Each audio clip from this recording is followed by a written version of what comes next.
All right, all right, fine. I'll be a gracious host. How you doing? Little Mermaid is the scariest Disney movie by far, though. Why the hell is Ace Blade in your Kickstarter? Some comics. I'm getting controversial today. We're gonna get controversial today with my proudest moment is this interview and being able to talk to you two.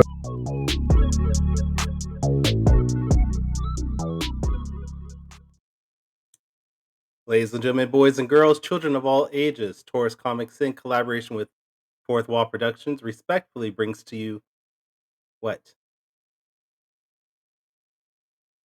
What? I couldn't tell if I was lagging or if you was lagging.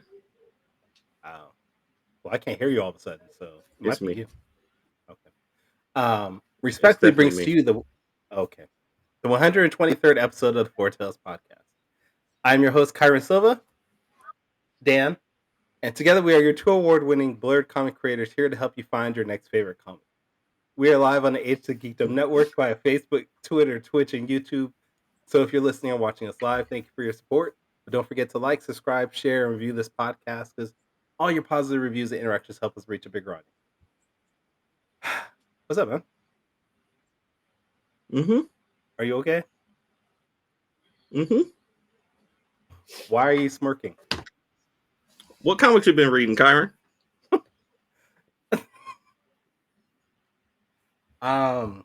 This week I read Sure. the Milestone Compendium Volume 1. That's basically all I've read all week.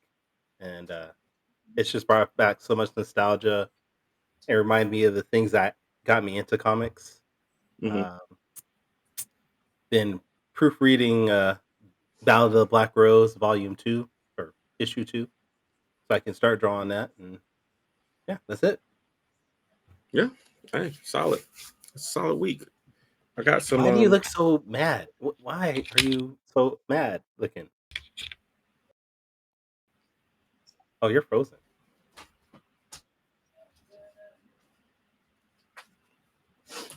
Can you see these? Yes and no. You're very pixelated all of a sudden. All right. Can you see these? Danny's trying to show something to us, but okay. Oh. I see what you got. See? Did you print Got that some out from your amazing computer? artwork. Yes, I did. They have no back sides yet. They're blank on the back. The back is blank. Do you want to explain to people what it is you just showed so people know what we're talking about? Yes. So, we have launched Ace Blade number 8 on Kickstarter, and we are fortunate enough to reach our initial funding on the first day. So we announced our first stretch goal, which is a set of these cards or one of these cards in everybody's physical pledges. So Kyron did some amazing artwork, and with the assistance of an amazing colorer, and I'm going to turn them into some collectible cards, and everybody's going to be able to get one if we get to $5,000. All right. So shout out to you and everybody checking on the Kickstarter for sure. And you said you have to reach 5,000 to get that, right? That's right. And right now you're at 3,358, so a little bit less than 1,700 to go. And you got 2 weeks to get there. So, I mean, that's totally doable. I think so. We're going to be pushing for 2 weeks, and we're gonna do our best and try to come up with some unique ways to get the message out there about the comics. All right. For sure. What is going on with your internet right now, dude?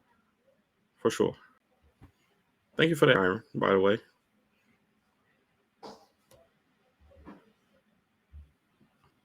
Can you hear me at all? I don't know what's going on, man. I told you maybe it's the the Microsoft thing that happened with CrowdStrike this morning is messing our internet up. Maybe that's what it is. Okay. I mean, you want to blame it on? Yeah. That's fine. That's what I'm gonna blame it on. Paige Alfred in the chat says congratulations on the quick start. So thanks, Paige, man. Appreciate it. Thank you so much. right. But we got this is the wait a minute. Have we had another creator besides Morgan from North Carolina on the show? I want to say plenty yes. of people. Oh, I want to say yes too. Daryl Murphy. Oh, yeah, that's right. We had Daryl Murphy on. I did the in-person interview with him. He's down in Fayetteville. Wally's been on. Morgan's been on. They're both here in North Carolina. But today we have the illustrious dad / partner / bassist / writer / blurred / badass, a veteran of the U.S. Coast Guard.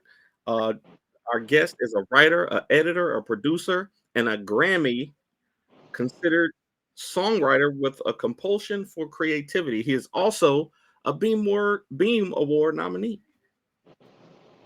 And what's his name? The creator and writer of an amazing comic book that he's going to tell us about. Chuck Cox is in the building. How you doing there, young man? I'm good. Thanks for having me, fellas. No, it's our pleasure to have you on. I don't know how long Danny's internet's going to be around, so I don't know either. I think it's my computer, man. I think I might need a new computer because this thing it shut off on me earlier and all kinds of stuff. So it's been that kind of week. My computer gave it up this week too. Yeah, I don't know what's going on, but I got a lot of stuff on here that I need to back up before that happens. So I needed to last for about 3 more days at least. How you doing, Chuck? I'm good. How about you guys? Doing all right. Doing great. For anyone that's not familiar with you and your work, Chuck, can you give us a brief, synopsis, an overview of who you are, what you do, and what we're talking about today? My name's Chuck Cox, like you guys said. I am one of the managing partners at Royal House Comics, writer, editor. I play music. I do a couple other things. But we're here tonight to talk about the Band of the Black Fist, which is my first ever solo comic. I had edited a couple others and done some script work and stuff, but this is the first book that I put out on my own. Okay. Now, in your words, what is Band of the Black Fist? Like, what's your pitch, your elevator pitch on that?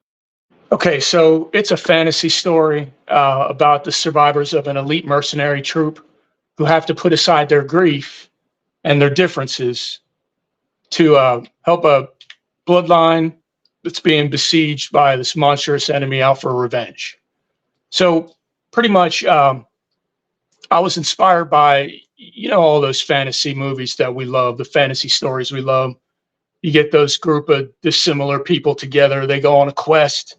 They got to find the dingus and bring it back to somewhere and pitch it into something or do something with it.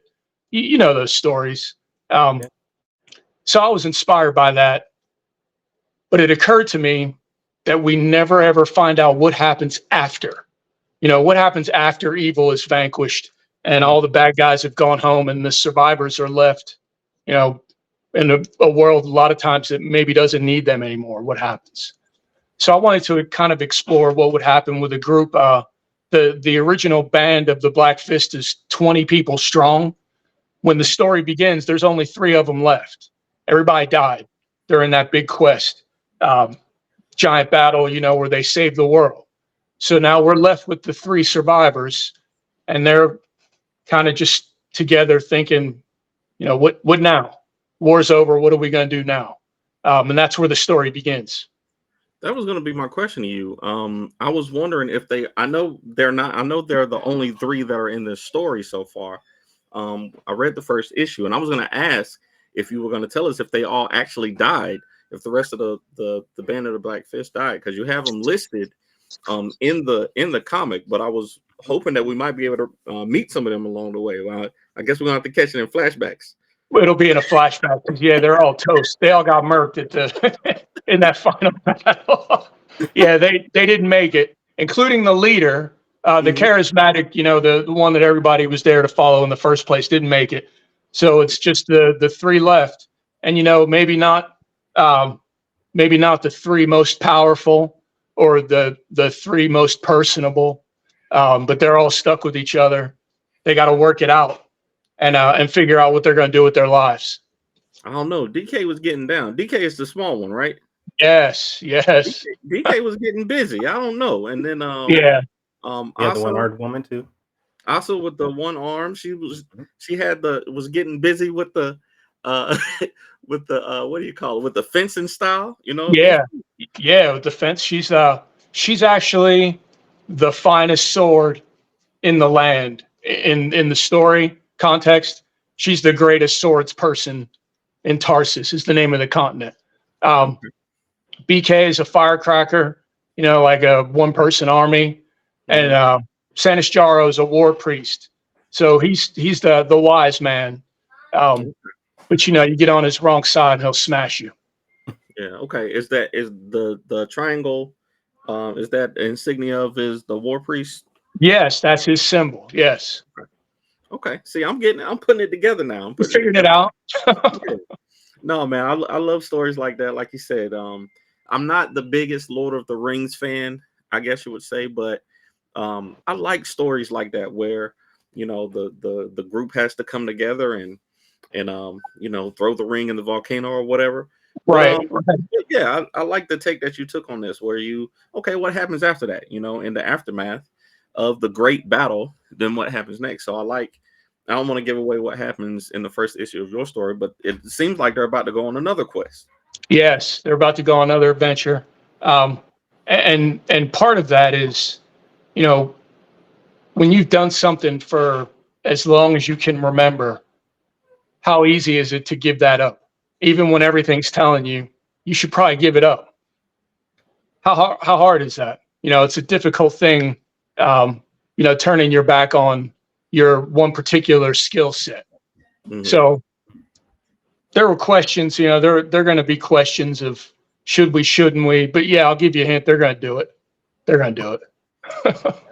Mm-hmm. The one thing I realized, at least reading, is even though like you're mentioning these are sort of a mismatch of characters, they seem to have like a family bond. Especially like in the scene where they're at the tavern just drinking it up, you could feel it was like it had that aura of just a family sitting down to eat with each other. Is that some of the things that you're trying to convey in the story and how they interact with each other? Yes, the camaraderie that comes with being in a group of people. Sometimes you're facing danger, but a lot of times, you're just traveling together and eating together, drinking together.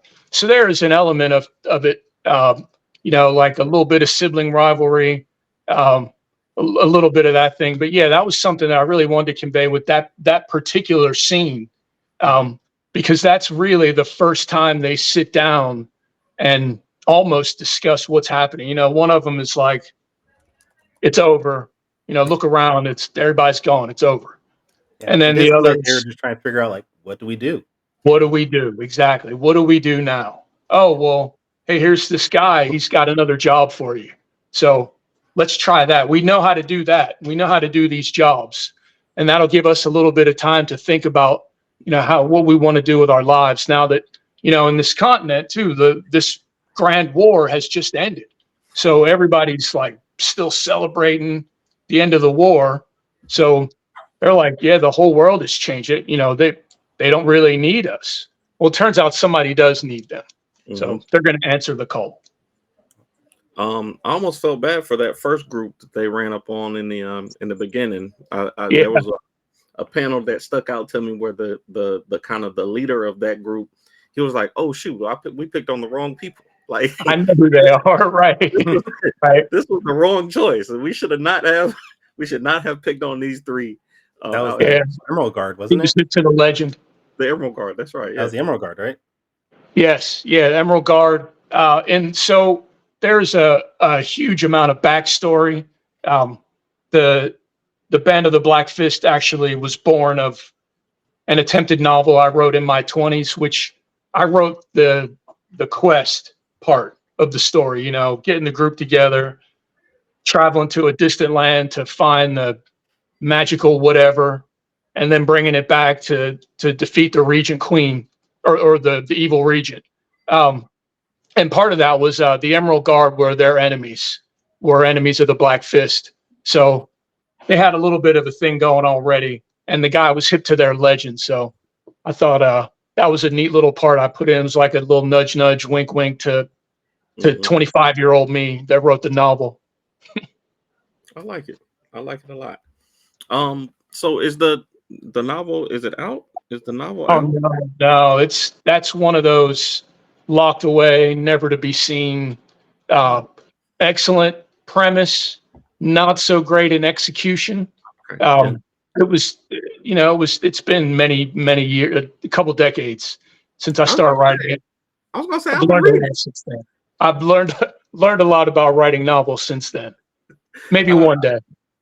I was gonna say I would read it. So one of the reasons that me and Morgan we put novels out for our characters, Ace Blade and Lumberjacks both have novels, is because I know how long it takes to make a comic book now. Like it takes some time to make comics, and we always wanted to have, if you want more Ace Blade stories, hey, they're in the novel. They're in the novel. We got them in the podcast. We got all kinds of other stories that you can read, but these comics are going to take some time to come out. Right.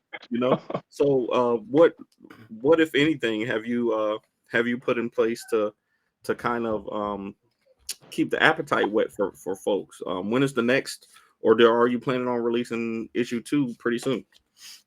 Issue 2 is not going to be as soon as I would have hoped. I'm trying to find a new artist now. I lost my artist for issue 1. Not sure how or why, but the dude went ghost. It's been over a year. There's some other people that were working with him that I've talked to, and nobody knows what happened to him. Just hope he's okay. But trying to find a new artist. I was actually considering the idea of doing a novella, like a bridge the gap between issue 1 and 2, like a short story.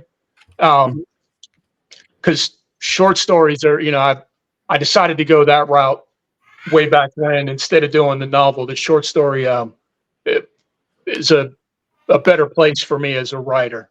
So I was considering doing a short story to kind of bridge that gap, give a little bit more background info. Because, like you said, at the end of the book, there's a list of the band, but they're all dead. They all died in that. Most of them died in that last battle. So I wanted to kind of bridge the gap, give people something to read while we're waiting for me to sort out this artist thing and get issue 2 up and running. But it is written as a 6-issue limited series. I know a guy. The art, his style is not quite, the same. It's a little similar, but I know he loves drawing horses. And I saw a couple horses. I saw a couple horses in that first issue. So, this guy right here, he won't. You like doing the black and white? He won't. He won't go. No, he doesn't. No, he doesn't. No, don't be throwing my name out there like that. I get it so much. Well, it's not a bad thing, but I tell you, when I find somebody who does good work, I recommend them for anything that I think that they could do. Like, so Kyron gets it a lot. Wally gets it a lot, and now my guy Rich Brown will get it a lot. So if there's an artist that I really do believe in, that I know will hit deadlines and won't bust you over the head and extort you, I'm definitely going to recommend them to you. So that's one good thing about being my artist, I guess, is that I'm going to be recommending you get other jobs. Recommendations. Yeah. I'm going to be trying to give you some more work in between when I can pay, for sure. I want to answer a question in the chat. Why don't I like to draw horses? It's because they're hard. They're not humans. Like, you train for so long to draw buildings and humans and action, and then you throw a horse in there, like, how do I draw that? That's not a normal thing you see every day. And they're weird shaped. So since we're on the subject of art, you mentioned your book is in a black and white, which is not necessarily unusual for a comic, but definitely fits this genre. What was the reasoning that you wanted to keep it black and white instead of doing color? It was largely a genre choice. Growing up, I was a huge fan of like as I was discovering comics in earnest. I was also reading those magazines, the Savage Sword of Conan and stuff. Mm. And they were always in black and white. So it always kind of stuck in my head that fantasy stories of this type should be in black and white. When I got the opportunity to, when I was first getting hooked up with the artist, I said to him kind of casually, like, yeah, when you get this done, we can look at the color palette and do a color test. And he kind of laughed. But I was like, I don't get it. What's funny? He's like, I don't do color. I just do black and white. I thought, well, there it is. There it is. I'm just doing black and white. So there's an element of it to me that I think it gives it kind of gravitas to the story. I just like how it looks. I like seeing books in color, but the aesthetic, the visual is always interesting to me. I want to see it in color. I ain't gonna lie to you. I want to see. I like. Yeah, you want to see it in color. I want to see the goblins and I don't know what creatures those were in the end. The lizard looking. Yeah. In the end, like I want to see them in color, but I understand. I do understand for sure. Grayscale is pretty cool too. So yeah, grayscale is cool. Color's great. Color is great, but grayscale is cool. It's got character. Absolutely does. So, but you said it's a scheduled for six issues. I have 6 issues written, beginning to end. The story completes at issue 6. Not counting the novella, the bridge novella. But yeah, it's a 6-issue story. Okay. I always try to write when I'm writing comics. I always try to write with an end in mind. So, I might be working on issue 1, but my outline is for 8 issues to finish. To finish the arc. So I always try to work in completed arcs, and it was important to me to be able to know where they were going. And what was going to happen to them as I was introducing them to people. I want to know what's going to happen at the end of their story before the beginning of it even begins. And I've always kind of written that way. That's part of my process is, getting to the end. Sometimes you got to work backwards to it or from it. But I wanted to make sure I knew where they were going. That way, I can leave little Easter eggs or foreshadow things and that kind of stuff. But it is a complete story, a complete arc. Specs, just to answer your question in the chat, what about dogs? I like drawing dogs. They're actually easier than horses. How much easier are they? Yeah, they're actually a little bit easier. To me, they're easier to draw. Well, back to your dogs, so that's might be a little bias. Might be a little bias there for dogs. I do love dogs. Going back to your storyline, how you had it planned out, because I've done this sometimes with my artists. When you have something in your head and you know where it's going to go, but then you see the capabilities of your artist and what they like to do, what they shine at. Maybe you start to switch things up or change a little bit of the story to highlight their capabilities. Is that something that you did with? I know you don't have issue 1 right now, but that's something you did at all? Absolutely. I've done that in this story and other stories. For Black Fist in particular, Tira, the artist, is a very big fan of the genre. He's a really big fan of fantasy. So there were a couple things that I had to slot in. That first meeting with those muggers on the road, the highwaymen, wasn't really supposed to go down that way. They were kind of supposed to just intimidate their way out of it. They were supposed to scare these guys into leaving them alone. Like, hey, do you know who you're messing with? Once I got a taste of what he's able to do, I was like, no, we got to have a rumble here. We got to have a big fight. So let's make this a little bit longer, stretch it out a little, and let them be physical, and let's show people what you can do in that capacity. So yeah, absolutely. I will absolutely be fluid, work around and within what artists can do, because it is a visual medium. Like, in a lot of ways, it's more important it's as important, but in a lot of ways, it's more important that the art be 100% on point to making people want to see more of those visuals. Mhm. Like, people say it's the art that brings you in, but the story that gets you to stay. So, by all means, let's get that art bringing people in. And one of the things I wanted to showcase was his ability to do that. So yeah, I actually extended that scene a little bit more just to get in, just a little taste of violence. It never hurt anybody. Just a little taste of it. I'm gonna put some of the artwork that you provided to us on the screen for people to see, just so they can get a visual of how beautiful the artwork is. Since we were talking so much about this, um, and even though the book is in black and white, I mean, you can clearly tell that these are dark skinned characters, black characters. I don't want to say African Americans. I don't know if that's part of the lore that you have, but is that a conscious thought? You're like, I want to make sure that the band showcases black people in this light, or Yes, 100%, 100%. When I was revamping the previous story, what ended up becoming Band of the Black Fist, um, when I was working on it, there was something going on. What was it? Rings of Power. This Lord of the Rings spinoff or whatever it is. Mhm. I've never been a huge fan of, I love The Hobbit. I read The Hobbit. I never read Lord of the Rings. I've seen the movies and stuff, but I'm just kind of a casual. Um, but in the midst of all that, when that was building and being promoted, there was a whole lot of there were a whole lot of fans in that community that had things to say about characters being black or not.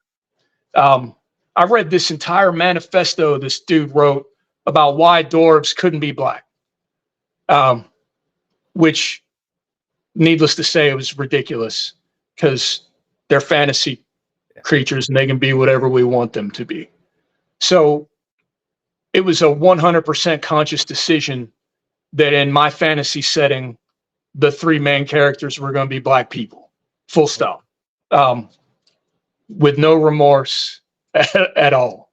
Like, yes, they are, and yes, the band of the Black Fist, like, little nudge, nudge. I get it, but it was all intentional. Yes, we don't get to see a lot of that. Don't get to see a lot of people look like us in that setting. And Yes. I've always been a fan of that setting. I've always been a fan of the high and low fantasy, and just as somebody that's read and looked at a lot of that kind of stuff, it's something that I never saw.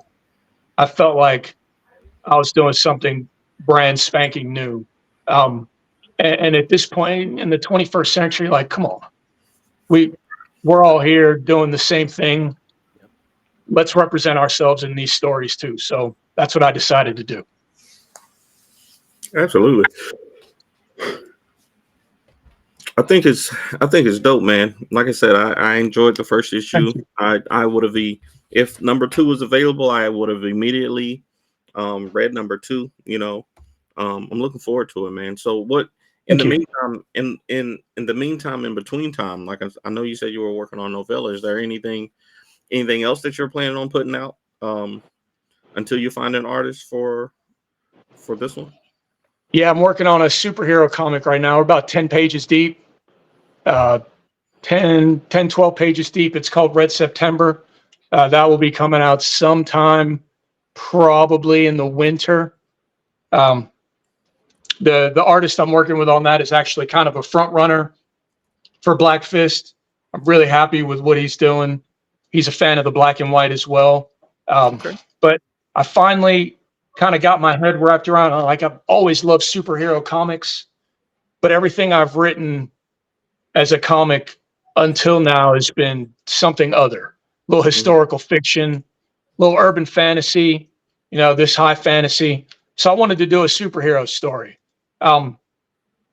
So I wrote this superhero comic about some superpowered siblings, and it's called Red September, and that will probably be released in the winter. Like, before it's coming before the novella, but probably about the same time. Okay. Yeah. Now, I saw something on the Epiphany Engine for something called, was it Saint Monday? Saint Monday. Saint What's up Monday with is one of those siblings in the Okay. Red September story. He's the Okay. big brother, little sister. They have to kind of work out some of their own interpersonal family issues while solving a mystery. Oh, awesome. But Awesome. yeah, Saint Monday is the Epiphany Engine character. Yes. I love it. I love it. I think that's another good thing about the Epiphany Engine is that you might get your first take. Well, yours will be out before the Epiphany Engine will be out, but there are a couple of characters that don't have stories out yet that you'll be getting your first kind of taste of them in the Epiphany Engine, which is really cool. That's pretty good launching. Yeah. For. Yeah. What are these? What a cool thing to be a part of, that whole concept. And just, it's been, such a privilege, like watching people work on the Epiphany Engine, and just being a part of it is a great thing. I'm super What, proud of it. Chuck? I'm about to be real nosy. What's this large red trophy that you got in the back as a Superman cake wrap? What is this? What is that? That right there is my AMAA point karate national title. Nice. Oh, wow. Okay. My first and last karate tournament, but I won my age group. So they gave me this giant trophy. I love it. I love it. Thanks. Kyron has a yellow belt also. Oh yeah? And what? I've belted in Taekwondo. I have gotten a red black belt in that, and then Tong Sudo. I have a Nice. green belt in that. Nice. That's Many great. years ago. It still counts. Yeah. I can't do any of it now, but yeah. Right. If you stretched for two, You got to limber up for a little bit first. I'm sure you can get back into it, Kyron. Yeah, That's what happens when you get old. Like your body just freezes up when you try to do things. Yeah. Your hips start saying no thank you. Yeah. They don't No lie. thank you to those kicks. Right. So, Oh. I know you spent some time in the military too, right, Chuck? Yeah, I was in the Coast Guard. Coast Guard. Okay. I'm not gonna joke on you. I was in the Army for a while, so Yeah.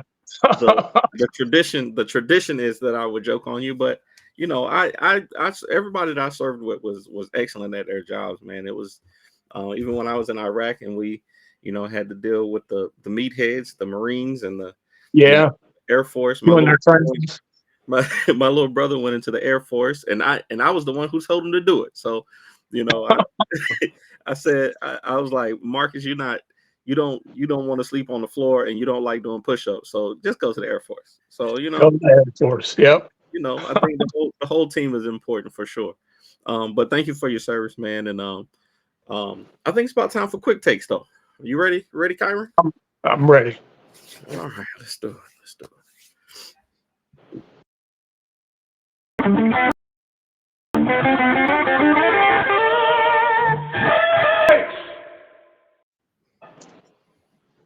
Quick takes. I don't know what happened. Hey, let me try that again. Let's see. Do it again.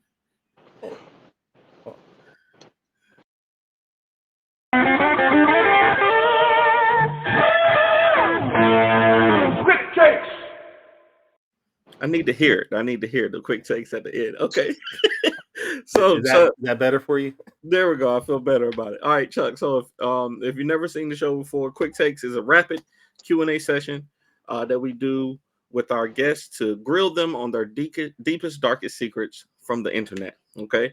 Okay. I'm going to give you five. We're going to have 5 questions. You're going to have 45 seconds each to answer them.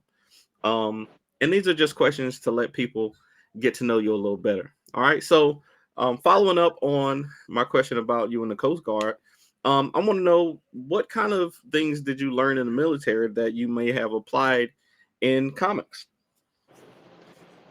One of the big things I learned in the military was planning your shit out. So if you have something you got to do, don't just get up, get out of bed, start going to work. Give yourself a list, like a flow chart. One of the things that I do a lot in writing is I do a ton of outlining. By the time I get to my first draft, it's like the third draft because I've already written it by hand 3 or 4 times prior. So the big thing I carried over from my service days was make yourself a list because you're not going to remember all the steps. Go ahead, write it down. And then that way, at the end of the day, when you feel like you didn't get enough accomplished, you got something you can look at that tells you exactly what you got accomplished. See, maybe I should have went to the ghost card because I didn't learn that. I probably learned it, but it didn't stick. It didn't stick. Yeah. Yo, why is it when you sent me this question, my brain thought you meant like an application to fill out for the military to get into comics? Like, oh, terrible. See, that's why we actually asked the questions. You know, just put it down there.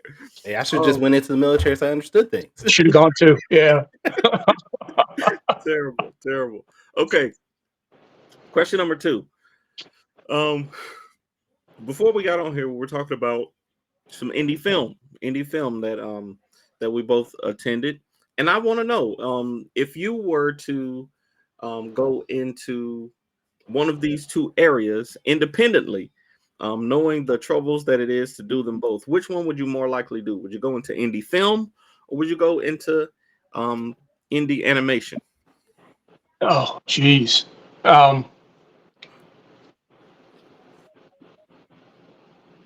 I can't do both.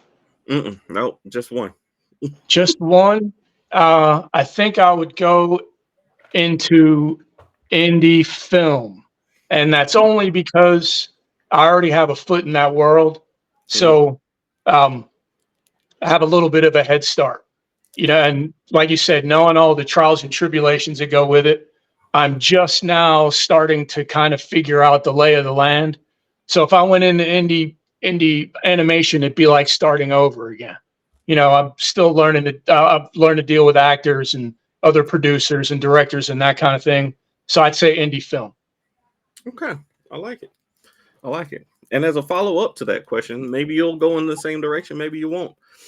Question 3, what would Chuck Cox be doing in an alternate universe if there was another you out in another universe that could be doing anything that you wanted? What would you be doing?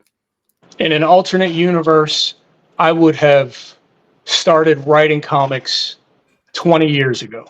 20 years ago when I loved comics, 30 years ago when I loved comics, 40 years ago when I loved comics. It never occurred to me that you could make your own comics. I lived the man's age. I lived in this world that told me, no, you got to get permission. It's got to be Marvel or DC or it doesn't exist. Right. Now that I know that's not true, I wish that I'd been doing it all this time. Right. I wish that I had 15, 20 years deep, like a Advent Comics, like a Stranger Comics. I wish I'd learned that lesson a little earlier. But that's what I'd be doing in an alternate universe. More of this. Absolutely, man. I tell people all the time, like I didn't start reading comics until I was an adult, but I watched every cartoon that was ever created, as a kid. Anything that I could see that was superhero based, I was watching it. And it wasn't until I was an adult and I could go spend my own money and I went to a comic book convention that I saw that there were regular people who made these things. Right. And it literally, I can't explain like the way that it transformed my brain to think about creativity like that. And it's just, I feel the same way. I wish I would have known this 40 years ago. I wish I would have been born with the knowledge that I could make things. You could make your own. Right. I would have been making them forever. I would have been making stuff all along. So you don't have to ask permission. You can just make it. You just make one. Absolutely. Okay. Question number 4. Now, this is one that we ask a lot of creatives when we come on the show. So in 45 seconds, I want to know, in your opinion, what is the best part of creating and what is the worst part of creating? The best part of creating is that first moment that you get some lines of text returned to you as a visual piece of art. That's the coolest thing ever, because you just wrote some words and now it's turned into this amazing action and motion and artwork. That's my favorite part. My least favorite part, the worst part, is getting the funds together to do all of those things. I'm new to crowdfunding. We're actually getting ready to launch our first Royal House Kickstarter. Nice. So we'll see how that goes. But funding is that's a challenge. Okay. Hey man, let me know when you are headed up for the Kickstarter, man. I'll do my best to help in any way. I will. Thanks. We got our pre-launch page up in a day or two. Okay. Excellent. Yeah, man. Send me the links and definitely I'll talk to you offline about it for sure. Excellent. Okay. So question number 5. We always have our guests do a top 5 list off the top of their heads for the 5th question. And I saw in your bio that you're a bassist, that you play bass. Yes. I play drums. I play a little piano, and I can play a little bass also. So I wanted to know, in your opinion, what are your top 5 musical instruments? Oh, my top 5 instruments. Number 1, bass guitar. Number 2, cello. Ooh. Number 3, trumpet. Number 4, got to stay in the rhythm section with the drums. And number 5, it's one of those things you look around enough and everybody plays it or knows somebody that plays it or wants to be able to play it, but it's a great instrument to have, and everybody should try to play an acoustic guitar. Just a regular acoustic, not electric, nothing fancy, no frills. Man. Just regular old acoustic guitar. It'll soothe your mind. Can we talk about the fact that he didn't even take a breath and already had that laid out, the entire top 5? Like, he's already thought of this before in the past. That's a real that man has dreamed about that top 5. Hey, you don't put a cello in your top 5 without some thought. Thank you. Right. That's because I've been learning it. I've been learning to play the cello. Oh, really? Yeah. I love it. Yeah, man. A good acoustic guitar, man. Well, I can only play one thing on the guitar, but that one thing is enough. Every time I see a guitar, right, you got to play. I'm gonna pick it up. I'm gonna play that one thing I know how to play. And it's great. It feels great every time. Every time. Play the guitar on Guitar Hero. I've never tried Guitar Hero. I've heard it's great though. Man, I wish Activision would bring that game back so fast. I played it when I was in Iraq. Actually, I played the drums in real life. So they were like, "Hey, Danny, get on the drum. Quick, get on the drums." Okay, I'll try it. Man, I loved it so much. I love that game so much for sure. Thanks for doing that. Quick Takes this week is brought to you by Gemini Mailers. Go on GeminiMailSupply.com and use the coupon code AceBlade to get 10% off of your order. Appreciate you doing that for us, Chuck. Thanks for having me. All right. Well, I wish we had more time because there definitely were things we didn't even get to talk about. I mean, we didn't even get to talk about really what Royal House Comics was. We didn't talk about your animation and movie connections. I mean, there was so much we need to have you back at some point in the future.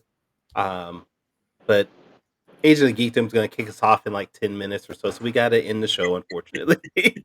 But we want to make sure people follow up with you and keep up with your work. So where are the best places for people to check you out online? You can find me on the X, on IG, at It's Only Chuck. And if you want to join my mailing list, I'll send you a free comic. It's itsonlychuck.com. So you can come see me there. See me on all the socials at It's Only Chuck. And Patreon, right? And Patreon, yes. Patreon too. Definitely on Patreon. All right. Well, Danny, where can people check you out? Best place to find me right now is on Kickstarter. Aceblade number 8 is live on Kickstarter.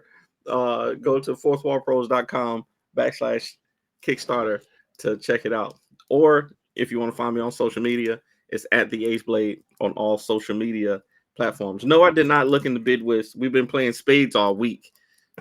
Paige, we've been playing spades all week in this house, not looking in the bid whist. I'll get there, though. I will get there. Kyron, where can people find you? You can check me out at tauruscomics.com. I am on all social platforms at Taurus Comics. And if this is the first time you've checked out our podcast, you can go to our website. It is fourtailspodcast.com. That is the number 4, TALES podcast.com. We showcasing. Hold on. We don't wait. Leave it up. Look at that. That's my sketch cover right there going. Nice. You're doing a good job, Danny. I'm working on it. It's like sculpting. I got to keep sculpting. There you go. That's all it is, man. That's all it is.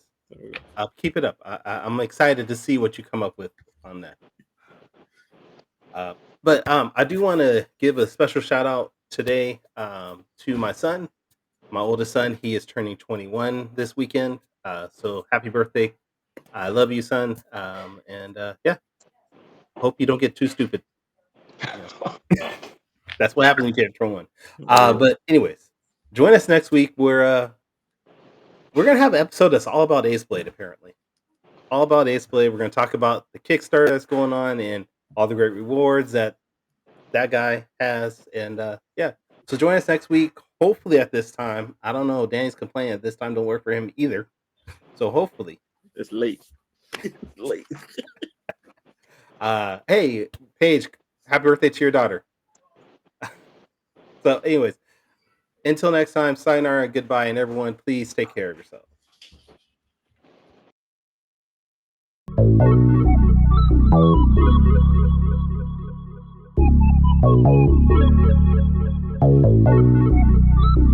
I want to know what it is Quick is trying to say.